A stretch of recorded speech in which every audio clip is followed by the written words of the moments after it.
Why strong souls are born into toxic families. Carl Jung's view on trauma and spiritual wisdom. One does not become enlightened by imagining figures of light, but by making the darkness conscious. Carl Jung. Welcome to Spiritual Wisdom. In today's video, we're diving deep into one of the most powerful truths about trauma, healing, and soul evolution. Why strong souls often emerge from the most painful, toxic family environments. Jung believed that our wounds aren't setbacks, they're initiations. If you've ever asked yourself, why was I born into this family? This message may hold the answer your soul has been seeking. Before we begin, I'd love to hear from you. Has your hardships shaped your spiritual awakening? Drop a comment below and share your journey. And don't forget to like and subscribe so we can grow and heal together. 1.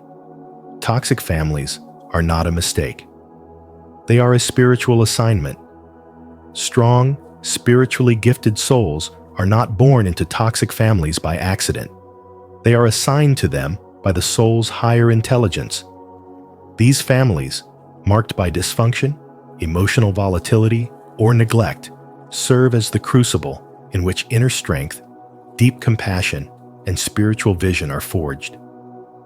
Carl Jung's concept of individuation teaches us that true selfhood doesn't emerge from comfort. It is born from the friction between the soul and its surrounding shadows. To become whole, one must first confront what is broken.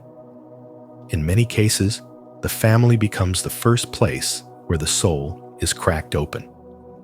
The child who sees too much, feels too deeply, or speaks truths no one else dares to voice becomes the black sheep, the scapegoat, the misunderstood one.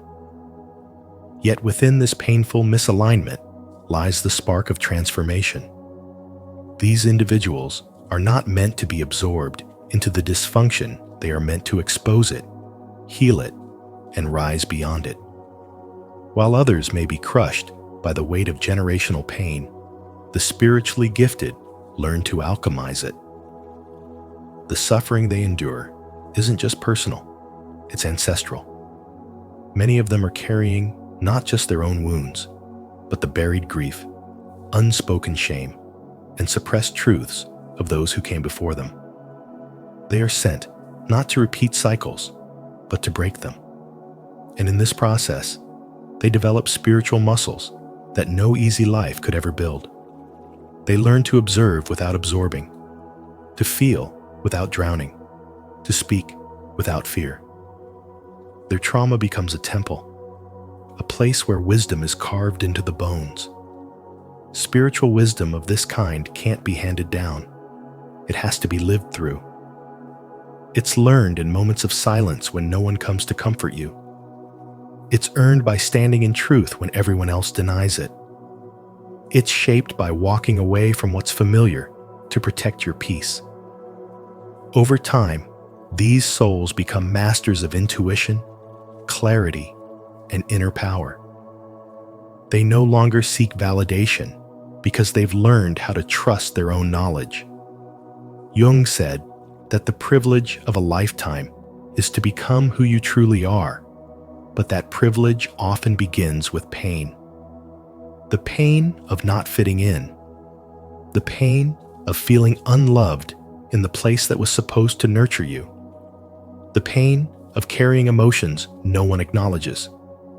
But it's this very pain that cracks the ego and awakens the soul. And once awakened, the soul can never return to sleep. It begins to seek truth over comfort, healing over harmony, and growth over approval. The toxic family, then, becomes the unexpected doorway to liberation. It teaches the spiritually gifted how to protect their light, how to discern manipulation from love, and how to transform isolation into sovereignty. These individuals emerge not as victims of their past, but as living proof that the darkest soil can grow the most radiant flowers. They do not just survive, they lead. They do not just heal, they awaken others. And in doing so, they fulfill the sacred assignment their soul chose long before they arrived. Have you ever reflected on your family as a spiritual assignment? If so, share how it shaped your growth in the comments below. Your story could inspire someone else. If not, comment, "I'm ready to see the lesson," and join us on this journey of healing and awakening. 2. Pain becomes the catalyst for awakening. Pain, especially in childhood, often disguises itself as punishment. But for the spiritually gifted, it becomes the very forge of transformation. Rejection, emotional neglect, or controlling environments don't simply hurt, they awaken. Sensitive souls, born into these chaotic families, are pushed inward. And in that sacred inward retreat, something divine begins to stir. What appears to be suffering on the outside becomes the initiation of a deeper knowing. That's how spiritual awakening begins, not in comfort, but in the fire. The child who is constantly misunderstood learns to listen to energy, not words. The one who's told to be silent learns to speak to the divine. The one who's never fully seen develops the inner vision to see through lies, ego, and illusion. These are not coincidences. They are the hidden curriculum of pain, the kind of spiritual wisdom no book can teach. Carl Jung said, "There is no coming to consciousness without pain." And for those born into dysfunction, pain isn't just a feeling, it becomes the path. While others are still sleepwalking through life, these old souls are breaking generational patterns before they even know what trauma means. Their sensitivity is often mocked, their boundaries disrespected, and their intuition dismissed.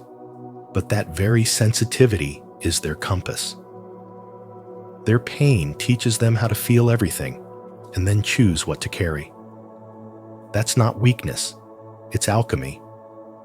It is how pain transforms into power. When someone has lived without true emotional safety, they build a sanctuary within. They begin to seek truth relentlessly. They develop empathy that borders on psychic insight. They can walk into a room and feel what others are hiding. These aren't mere traits. They are survival skills turned spiritual gifts. The toxic family becomes the unintentional teacher, the crucible where resilience and revelation are forged. Eventually, the question shifts from, "Why did this happen to me?" to, "What is this awakening me to?" That shift is everything. It marks the difference between living in reaction to the past and living in service to something higher. The strong soul begins to see the purpose behind the pain, not as justification for harm, but as a sign that they were meant to walk a different path, a path of healing, awakening, and leading others through the dark. Spiritual awakening is not a blissful escape. It is a courageous return to the self-wounded, sacred, whole. It is the realization that the darkness didn't destroy you, it refined you. That you didn't just survive what tried to silence you, you turned it into a voice that heals. And that voice, born in pain, speaks spiritual wisdom that transcends generations. If your pain has been your teacher, your guide, or your awakening, comment below. I rise through the pain to affirm your journey and inspire others to embrace their own spiritual growth. 3. You're the black sheep because you're the most spiritually awake. In toxic families, the one who feels like an outsider is usually the one who sees most clearly. The so-called black sheep is often the one who refuses to stay silent, who challenges generational patterns, who is emotionally attuned to everything unspoken. They're misunderstood, labeled as difficult, dramatic, or too sensitive, but that sensitivity is not a flaw. It's spiritual intelligence in action. Carl Jung taught that individuation, the process of becoming who you truly are, often begins in discomfort. And for many, that discomfort is rooted in the family. You weren't placed in a broken system by accident. You were born into it because you carry the strength to transform it. You were chosen to question what others avoid, to feel what others suppress, and to heal what others deny. In every toxic dynamic, there's usually one soul who says, "This ends with me." That soul is not the problem. It's the pattern breaker. You may feel isolated, but that isolation is part of your awakening. The shame you carry is not yours. It's inherited. And when you begin to see clearly, to speak honestly, and to set boundaries, the system around you fights to keep you small. Not because you're wrong, but because you threaten the illusion. There's a woman who always knew something was off in her family. The smiles felt forced. The silence felt heavy. When she began therapy, others called her too emotional. When she refused to tolerate manipulation, they said she was being selfish. But Carl Jung reminds us, the most terrifying thing is to accept oneself completely. Her healing made others uncomfortable, but it wasn't about them. Her truth was never too much. Their denial was just too loud. She wasn't rebelling. She was remembering who she was before the conditioning. Strong souls are sent into wounded lineages to break the loop. They're called to alchemize chaos into clarity. But this role is not glamorous.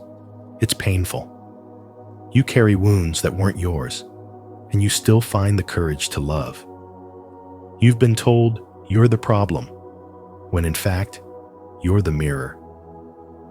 Carl Jung believed that when we confront the shadow of our family's hidden pain, we begin the real work of the soul. That work often starts with grief. The grief of knowing you may never receive the love you deserved. But from that grief comes freedom. And from that freedom, wisdom. You don't need to fix anyone. You don't need to convince them to change. Your only task is to stay rooted in your truth. The cycle is broken, not by shouting, but by choosing peace. Not by revenge, but by rising above the dysfunction without guilt. You're not abandoning your family when you create distance. You're honoring your spirit. The fact that you feel deeply, question everything, and refuse to shrink, that's not rebellion. That's your awakening. If this message resonates with your journey as the so-called black sheep, don't forget to like, subscribe, and share your truth in the comments below.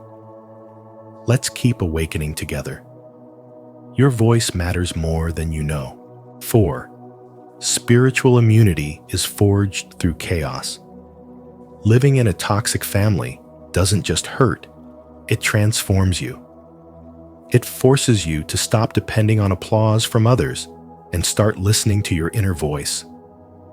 When love is withheld, when your emotions are dismissed, and when you're constantly made to feel too much or never enough, something within you begins to awaken.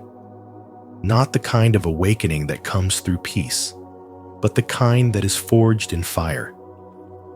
In that fire, your soul is sharpened, not shattered. The chaos around you becomes the training ground for inner clarity.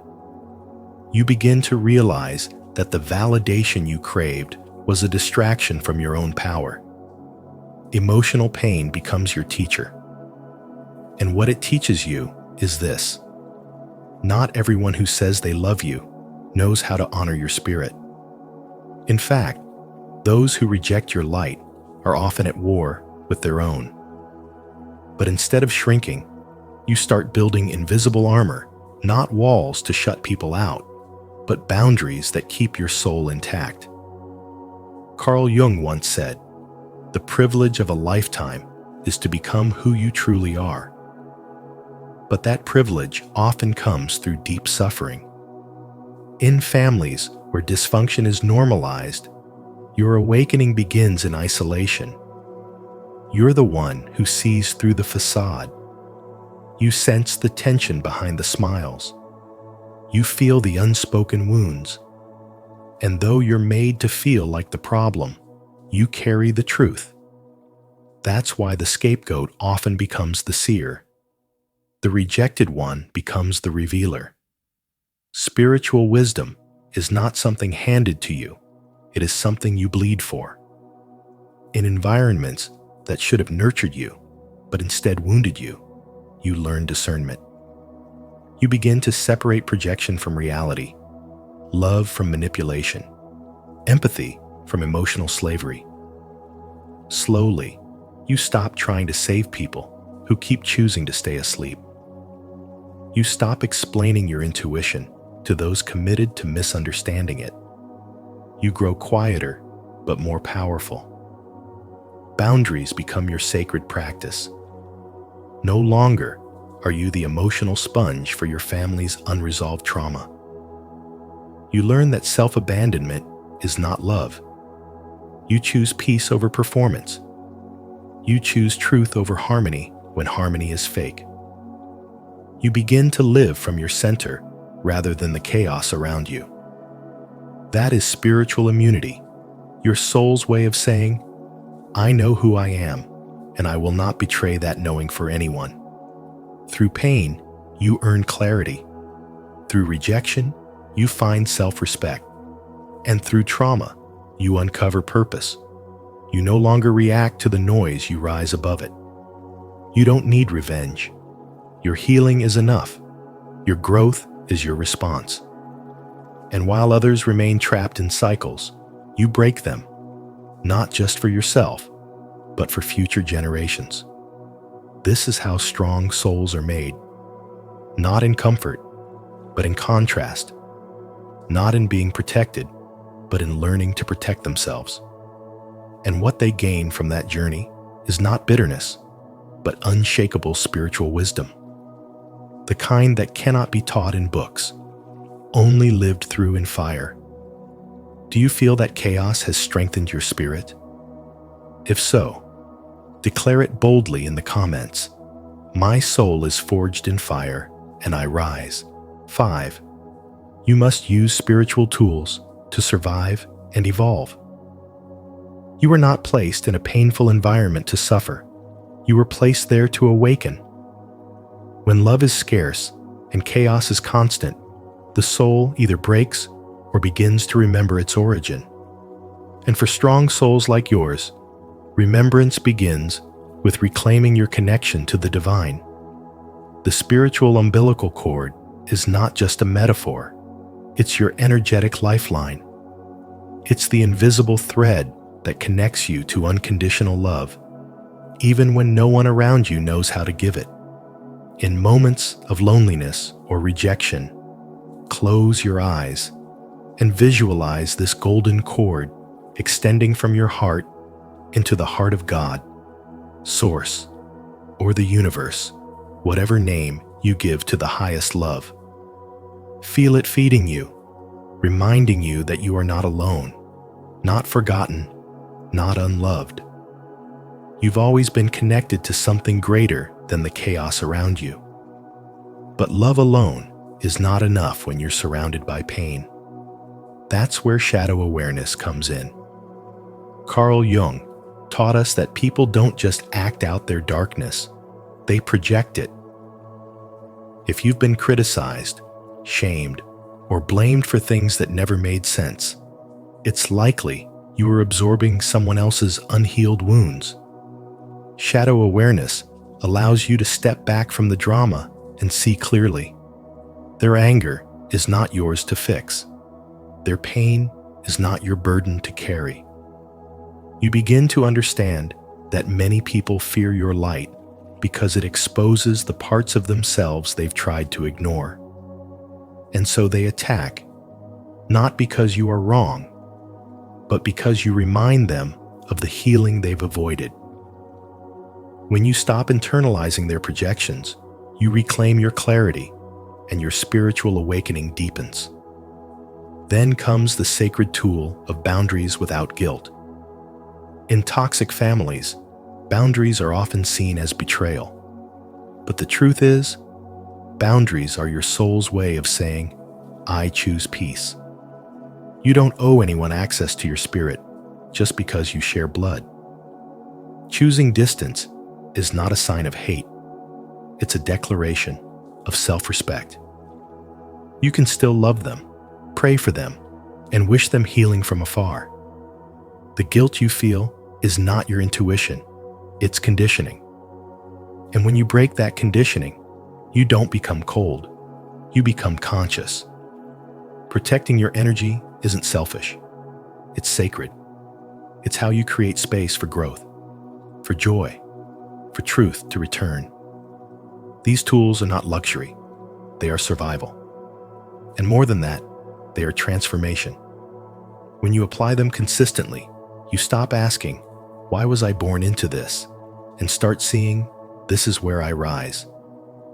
You begin to understand that spiritual awakening doesn't happen in temples. It happens in tension, in choosing love over resentment, in walking away without apology, in standing firm in your truth, even if it makes you the outsider. Because sometimes the black sheep is just the family's first awakened soul. Don't forget to subscribe for more spiritual wisdom on how to protect your energy, heal deeply, and evolve with intention. Your growth isn't optional, it's sacred. 6. Your healing threatens their illusions. Your healing is a quiet revolution, and to those still trapped in illusion, it's a threat. When you begin to grow, when you choose inner peace over family patterns of drama and denial, your light unsettles them. Not because you're wrong, but because your evolution demands self-reflection from those who've spent their lives avoiding it. In toxic families, dysfunction becomes the norm. Pain becomes a language. So when you start to speak a new emotional language, one of boundaries, self-worth, and truth, they don't recognize you anymore. They resist, mock, or label you as difficult. But what they're really reacting to is the discomfort of your clarity. You've become a mirror they didn't ask for. Carl Jung once said, people will do anything, no matter how absurd, to avoid facing their own souls. That's why your transformation can feel like betrayal to them. Because it's easier to blame the one who changes than to question the system everyone else is still surviving in. You challenge their comfort zone by refusing to participate in it. You disrupt their narrative just by being honest.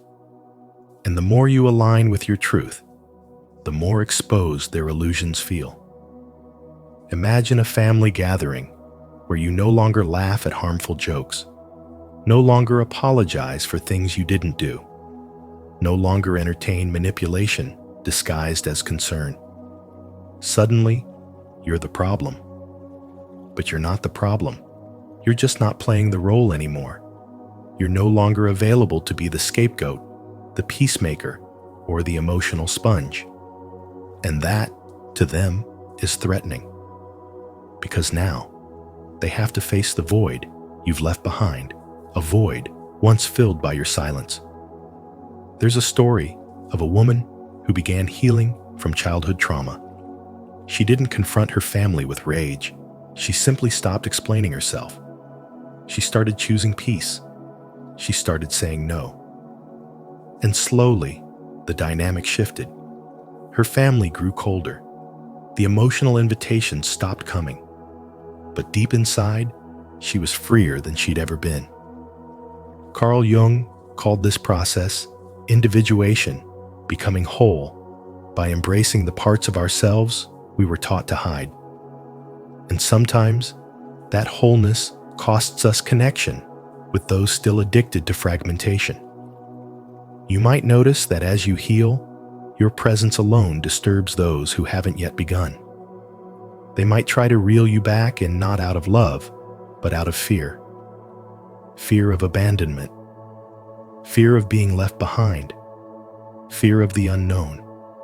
Because your growth suggests that change is possible, and that terrifies those who've built their identity around pain. In truth, they don't hate your healing. They hate what it reveals in them: the unlived life, the unresolved grief, the parts of themselves still aching for freedom. Carl Jung also said, "The privilege of a lifetime is to become who you truly are." But that privilege comes with price. You'll be misunderstood. You'll be accused of changing too much, of being too sensitive, too distant, or too spiritual. But what you're really becoming is authentic.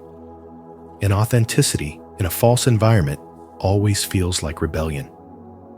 So let it. Let your boundaries be sacred. Let your silence speak volumes. Let your peace offend those who only understand chaos. This isn't cruelty. This is clarity. And clarity is your birthright. In choosing to heal, you're not just liberating yourself. You're showing others what freedom looks like. And even if they resist it now, you've planted a seed. One day, that seed may bloom in them too. If this message resonated with your soul, drop a comment of truth. My healing is sacred. I will not dim my light to comfort others. 7. Your journey turns pain into purpose. Your suffering was never meaningless. It was the sacred forge that shaped you. In the depths of dysfunction, where love came with conditions and peace felt like a distant dream, you were undergoing spiritual training. Every tear, every rejection, every silent cry for understanding was carving you into someone who could see beyond illusion. Carl Jung believed that our true self emerges not in comfort, but through the confrontation of shadow. So when your life began in chaos, it wasn't a cosmic mistake. It was the beginning of your initiation. You were never just the black sheep. You were the seed of consciousness planted in barren soil. The emotional wounds you carried in childhood were not just scars. They were gateways. Once healed, they became portals of wisdom, silent libraries of human experience. That hypersensitivity you were shamed for is now your intuition. That deep pain you once hid has become a map, showing others how to navigate their own. And that loneliness, it taught you how to hear the voice of your own soul. Spiritual wisdom doesn't arrive wrapped in clarity. It comes in the form of questions no one else is asking, in the quiet strength of those who've suffered silently and still choose to rise. You were not given a toxic family to punish you. You were placed there to awaken, to break the generational trance of pain, denial, and silence. While others repeated cycles, you began to question them. While others avoided truth, you started embodying it. You didn't just survive dysfunction, you transmuted it. Now, your presence is power. Not because you demand attention, but because your energy speaks before you do. People feel at your depth, your calm, your knowing. You became the one who listens without judgment, who sees what's unspoken, who holds space for others because you once needed someone to hold space for you. And that transformation didn't come from external praise. It came from walking through fire alone and emerging whole. You are not late. You are in divine rhythm. The pain was not the end. It was the path. And you, the strong soul born into toxicity, have become something extraordinary. You no longer just carry a story. You carry medicine. And in a world starving for truth, your healing is a revolution. You are not behind. You are becoming. To affirm your transformation and honor the purpose behind your pain, comment below, "My journey has meaning." Your story holds power. Let it remind others that healing is never wasted. If this message resonates, like, share, and subscribe for more insights on turning wounds into wisdom. Thank you for walking with us through this powerful exploration of why strong souls are often born into toxic families. Carl Jung's wisdom reminds us that our deepest wounds can become the gateways to our highest transformation. If this message resonated with you, don't keep it to yourself. Like, share, and subscribe to Spiritual Wisdom so you never miss the insights that can change your life. And don't forget to turn on the notification bell to stay updated on our upcoming videos. Your journey matters. Stay strong. Stay awakened. How to let go from someone who hurts you.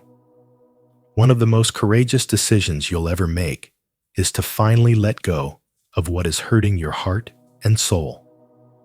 Brigitte Nicole, welcome to Spiritual Wisdom, where we explore timeless truths for inner peace and healing. In today's video, inspired by Carl Jung's deep insights, we'll uncover the spiritual and psychological power of letting go, especially when the person who once meant everything is also the one who caused you pain.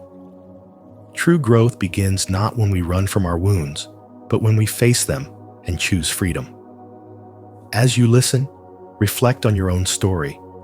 What are you still holding on to that no longer serves your spirit?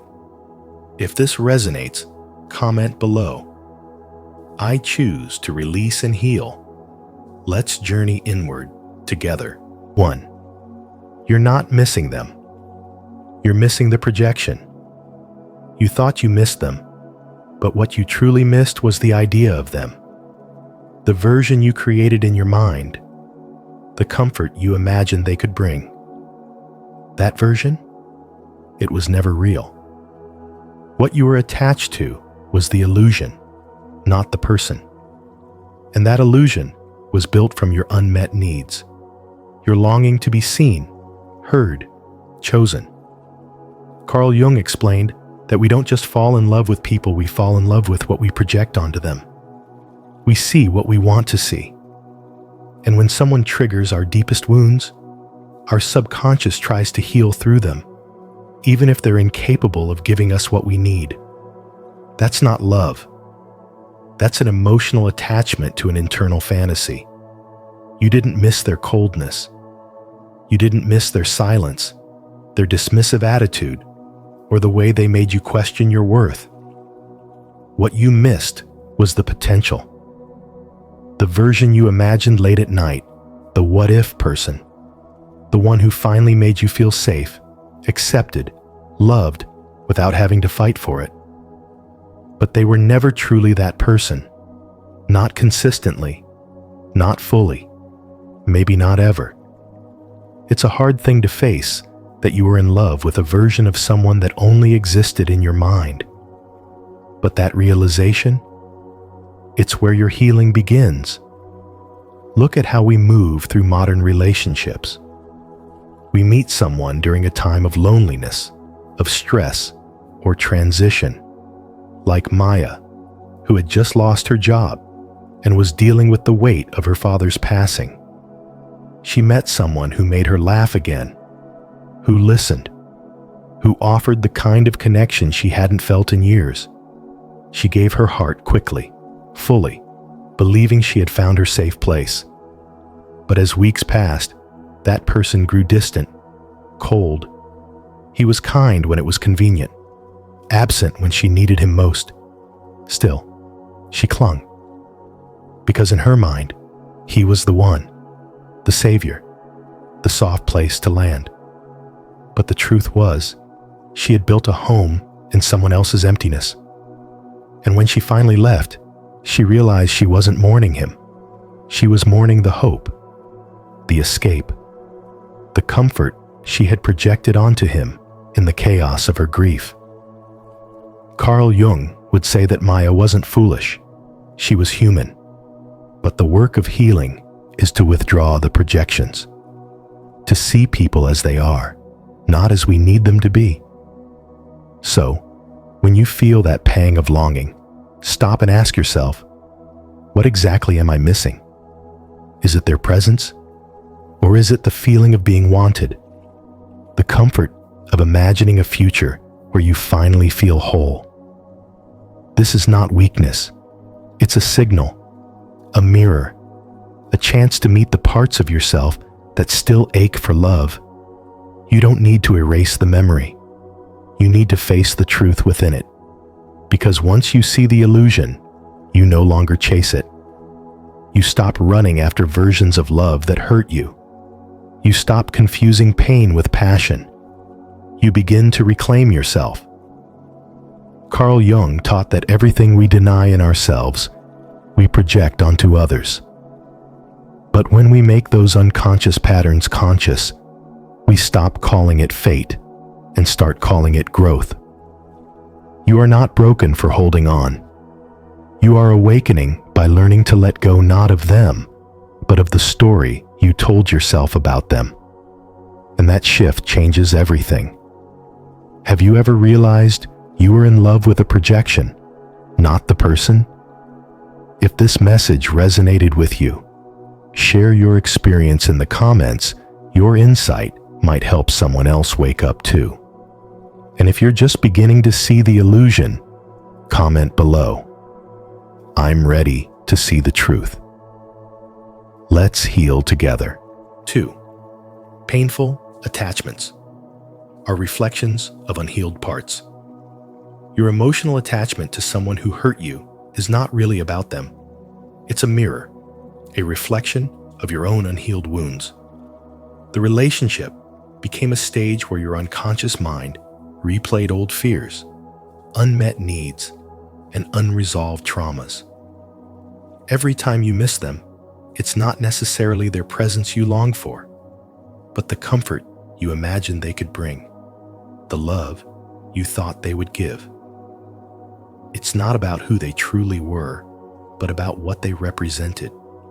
Safety, validation, or a chance to heal something you didn't even know was broken.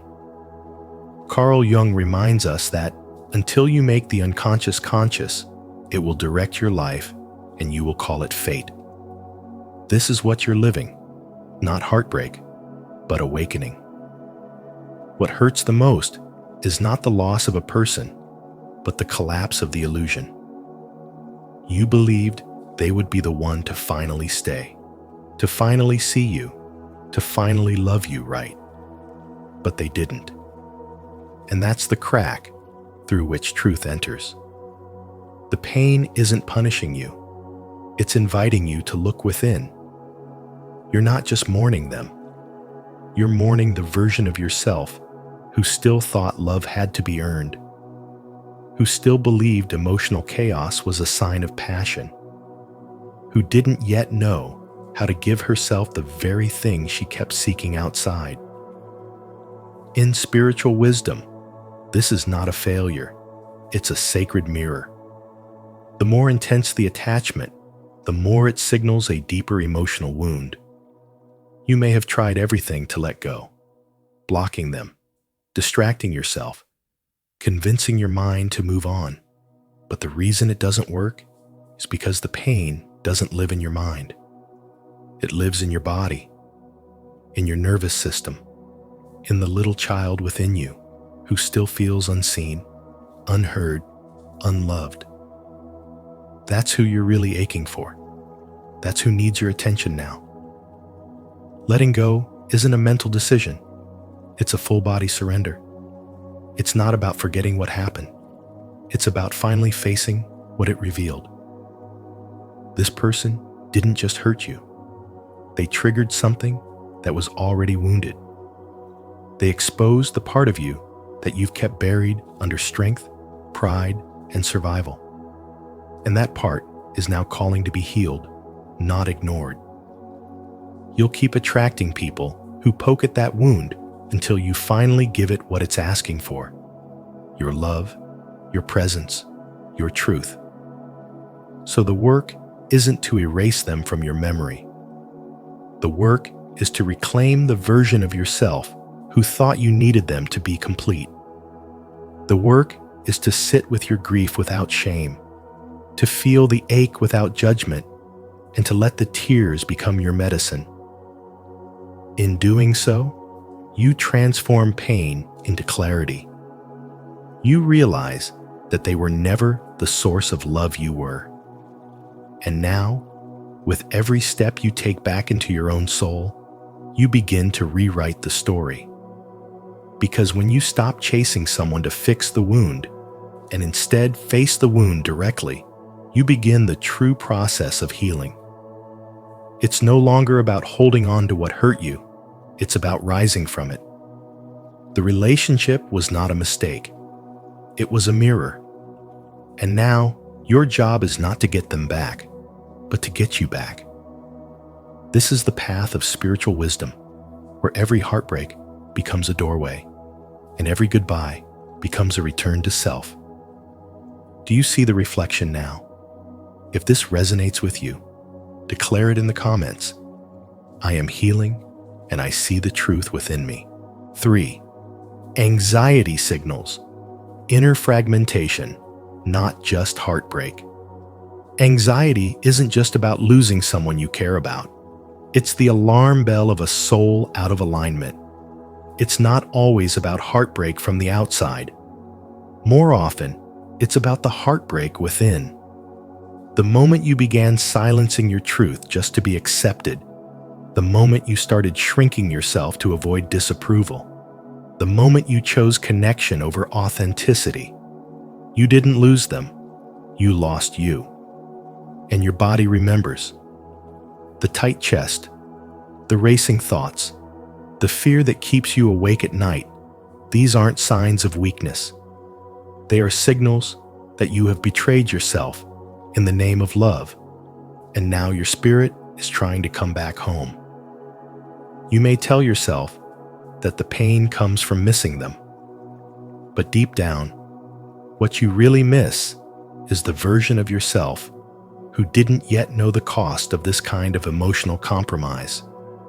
You long for peace, not the chaos that relationship brought. You long for the safety of being fully seen, not the conditional affection that made you second-guess every word, every silence. Carl Jung once said, "What you resist not only persists, but will grow in size." And what so many people resist is the truth that the most dangerous kind of abandonment is self-abandonment. You learn to stay quiet when something hurt. You learn to be agreeable, even when your gut screamed otherwise. You taught yourself that your value depended on how well you could meet someone else's needs while ignoring your own. And now, your anxiety speaks the truth you've tried to suppress. It says, "I want to come back to myself." This is not just emotional pain. It is spiritual wisdom, a wake-up call, an invitation to a deeper awareness.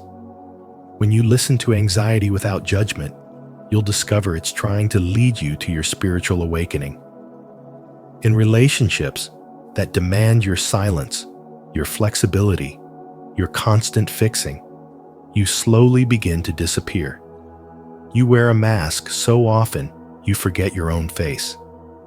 And then when that relationship ends, you don't just mourn them, you mourn the loss of the self you gave away piece by piece. That's why letting go feels so terrifying. Because it's not just them you're releasing. It's the illusion you wrapped around them. The story you told yourself to justify staying small. The projection of hope onto someone who couldn't even see the real you. But there is power in reclaiming the parts of you that were left behind. There is healing in choosing to disappoint others rather than betraying yourself again. There is peace in learning to sit with your pain without needing someone else to rescue you from it. That is the essence of spiritual awakening, remembering who you were before you began apologizing for your existence. Anxiety, then, is not your enemy. It is your guide. It shows you what parts of your life are out of sync with your soul. And as hard as it is to feel, it is also the compass pointing you home, not to the person who hurt you, but to the person you were always meant to become. If this message resonates with you, don't forget to subscribe for more insights on healing anxiety and reconnecting with your true self. 4. Your shadow chooses who you're attracted to. You think you're choosing who you're attracted to, but much of the time, it's your shadow doing the choosing. Carl Jung described the shadow as the unconscious part of ourselves, the side we hide, deny, or reject. It contains our suppressed anger, deep fears, unmet needs, and hidden insecurities. When left unexamined, this shadow energy doesn't just vanish. Instead, it draws us toward people who reflect those very qualities we've disowned. That's why you keep repeating painful relationship patterns, not because you're cursed, but because your unconscious is trying to show you what still needs healing. Have you ever wondered why you keep attracting emotionally unavailable partners? Why one heartbreak seems to blend into another with a haunting sense of déjà vu? You might say he was different, but the emotional pain felt eerily familiar. That's not a coincidence. That's your shadow pulling you back into a lesson you haven't yet mastered. Jung said, "Until you make the unconscious conscious, it will direct your life, and you will call it fate." These relationships aren't random. They're mirrors. They reflect the wounded parts of you that are still searching for resolution, still seeking validation, still begging to be seen. Take the example of Mia, a woman who kept falling in love with controlling, distant men. Each time, she convinced herself this one would be different, more open, more kind, more ready. But every time, she ended up feeling abandoned, invisible, and confused. After years of this cycle, she finally faced the truth. She wasn't just falling in love with men. She was falling into her father's shadow. Her father, though physically present, never offered emotional safety. Her inner child had learned to interpret love as distance to chase after affection that was never guaranteed. That wound had lived in her unconscious for decades, and it chose every man she thought she had consciously picked. This is the trap of unexamined attraction. We confuse chemistry with destiny. We mistake repetition for love. And we keep handing over our hearts to those who feel familiar, not because they're good for us, but because they fit the emotional blueprint etched into our psyche long ago. Your shadow doesn't want to hurt you. It wants to be healed. And so it lures you into relationships that bring your deepest wounds to the surface, not to destroy you, but to awaken you. True spiritual wisdom begins when you stop asking, "Why did they hurt me?" and start asking, "What part of me did they reveal?" That question is uncomfortable. It forces you to look within instead of pointing outward. But it's also the question that sets you free. The moment you become aware of the pattern starts to lose its grip. You no longer feel a magnetic pull toward what once harmed you. You start to crave peace instead of chaos. You begin to choose partners from wholeness, not from old wounds screaming for attention. The healing journey isn't about hating your past. It's about illuminating it. It's about understanding that every person who broke you also showed you where you were already bleeding. And once you see that clearly, you stop romanticizing the pain and start reclaiming your power. Because love isn't just about who you let in, it's about who you become in the process. And as Carl Jung taught us, wholeness begins the moment you stop running from yourself. If you're ready to break free from repeating toxic patterns and understand the truth behind your attractions, comment below. I am reclaiming my shadow. 5. You lose yourself. trying to be loved. You learned to please and perform because somewhere along the way, you believed love had to be earned. Maybe it came from a parent's silence or a partner's shifting moods, but the message landed: who you are isn't enough. So you began to shapeshift. You smiled when you wanted to cry. You stayed silent when your soul screamed to speak. You gave more than you had, thinking that if you just did a little better, loved a little harder, they would stay. But they didn't. And even if they did, you weren't really you anymore. You were a carefully crafted version of yourself, a persona built to be accepted, admired, or at least not abandoned. Carl Jung called this false self the persona, a mask we wear to meet the world. But over time, the mask begins to harden. You no longer know what's real and what's performance. You say yes when everything in you wants to say no. You keep quiet to keep the peace, but your silence begins to ache. You lose your appetite for life because you fed everyone else from your own plate. This is not just exhaustion, it's spiritual depletion. When you abandon yourself enough times, your soul begins to dim. And that emptiness, it doesn't come from being unloved by others. It comes from being unloved by yourself. That's how emotional dependency forms. You start to rely on others, not just for companionship, but for identity. Their praise becomes your oxygen. Their rejection becomes a storm. You're no longer just hurt.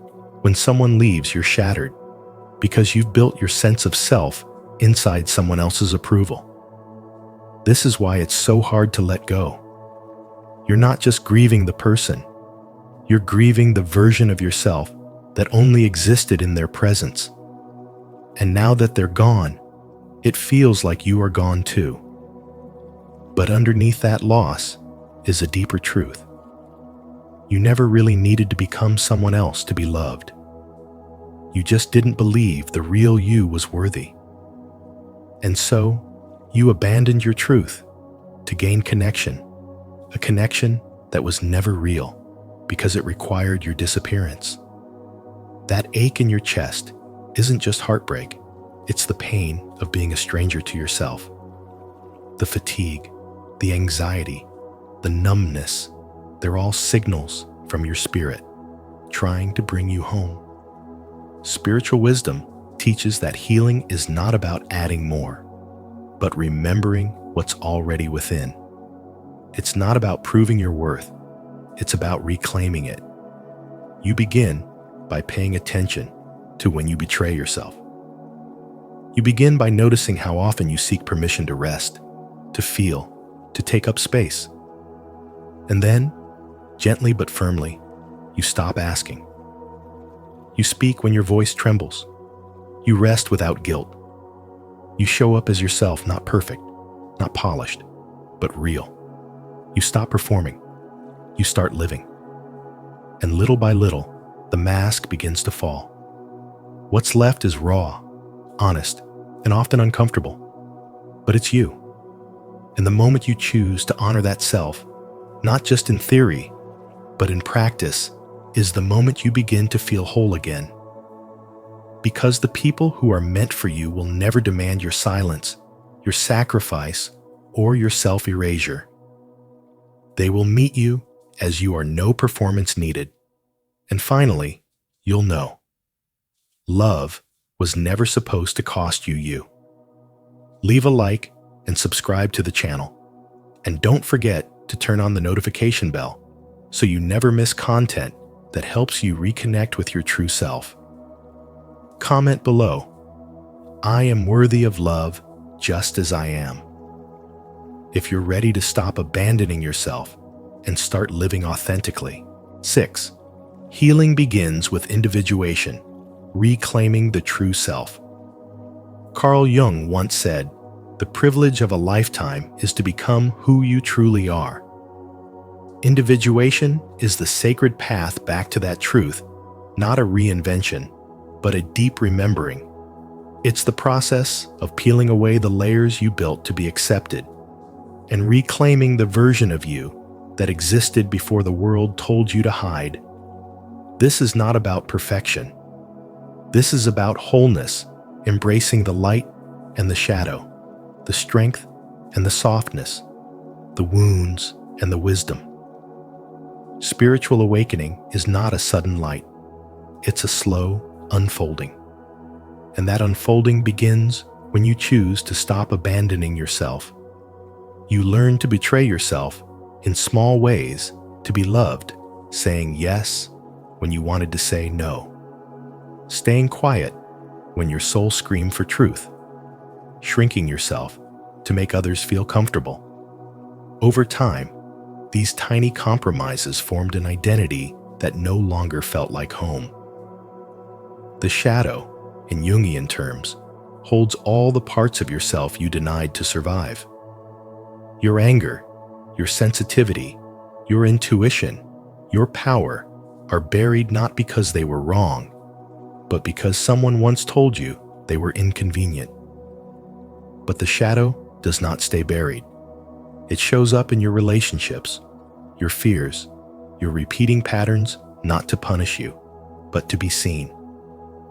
Integration begins when you stop running and start listening. Pain is the gateway. It is the signal that something deeper is calling for attention.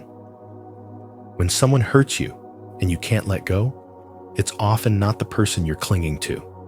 It's the meaning you attach to them, the illusion of love, the story of maybe this time, the projection of your unmet needs.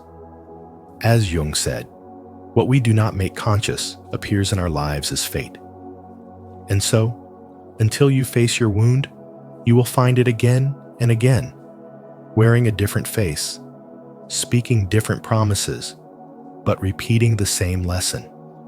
Spiritual awakening demands that you break this cycle, not by closing your heart, but by healing it. Healing is not linear. It is not graceful. Sometimes it looks like falling apart, doubting everything, questioning everyone. But these moments are sacred. They are the death of the false self, the one who coped, performed, endured. And in that collapse, your real self is reborn. You begin to say no without guilt. You choose silence over shallow conversations. You feel the difference between peace and pleasing. You stop negotiating your worth. And slowly, your life becomes a mirror of your inner truth. Not everyone will walk with you as you rise. Some only loved the version of you that needed them. Some were attached to your silence. And when you begin to speak your truth, they may leave. Let them. Let them exit the chapter that no longer belongs to your story. Letting go is not rejection, it's alignment. And alignment is how you make space for what is real, for the love that sees you, for the purpose that honors you, for the life that finally feels like yours. Because healing is not about becoming better. It's about becoming you. If you're still with us on this journey of reclaiming your true self, comment, "I'm coming back to me," below. Your voice matters, and your feedback helps us grow together. 7. Letting go is an act of soul liberation. Letting go isn't about erasing memories or pretending the pain never existed. It's about breaking the invisible chain that keeps your heart tied to someone who no longer deserves a place in your life. You don't free yourself by trying to fix them, love them harder, or wait for their apology. You free yourself by choosing your peace, your wholeness, your healing. Carl Jung said, "I am not what happened to me. I am what I choose to become." And in that choice, you reclaim your power. Many people confuse letting go with weakness or indifference, but it is neither. Letting go is strength. It's the quiet courage to walk away without bitterness. It's the decision to stop shrinking your soul just to be loved in pieces. You are not here to chase people who make you feel like you're too much or not enough. You are here to grow, to expand, to feel fully alive, and any love that asks you to dim your light is not love at all.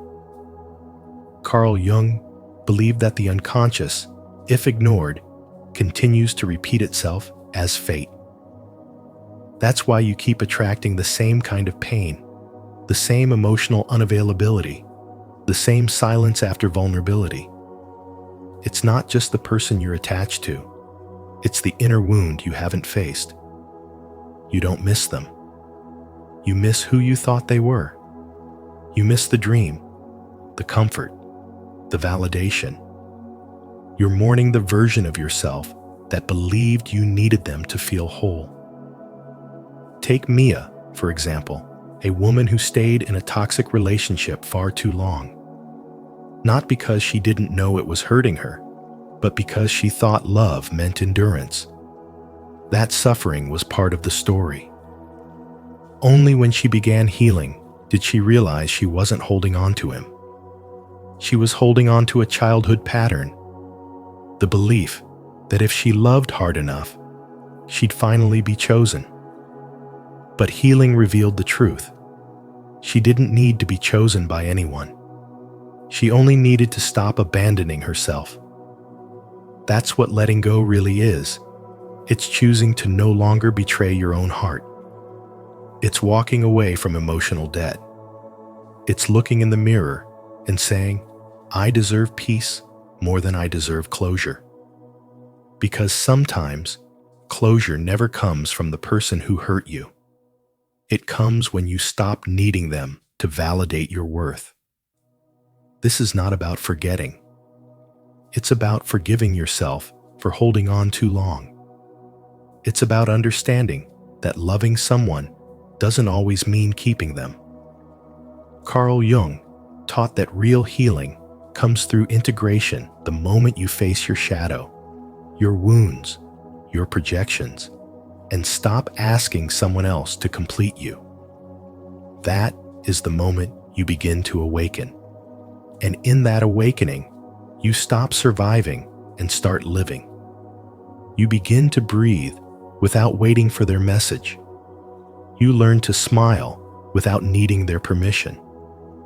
You sleep peacefully because you're no longer carrying the weight of someone else's brokenness. Letting go is not the end. It's the beginning of everything that was meant for you. A life of self-respect, clarity, and quiet power. A life where your soul no longer negotiates its worth for scraps of affection. A life where your healing becomes louder than your heartbreak. To affirm your decision to set yourself free, comment below, I choose my peace. Your words may inspire someone else to release what no longer serves them. And if this message resonates with you, don't forget to like, subscribe, and turn on notifications so you won't miss more soulful insights like this. Letting go of someone who hurt you isn't weakness, it's wisdom. As Carl Jung taught us, true healing begins when we stop chasing illusions and start honoring our inner truth. If today's message spoke to your heart, don't walk this journey alone. Like this video, share it with someone who needs this reminder, and subscribe to Spiritual Wisdom for more insights that help you grow from within. And don't forget to turn on the notification bell so you never miss the next step on your path to healing and wholeness. Your soul deserves peace, and it starts now.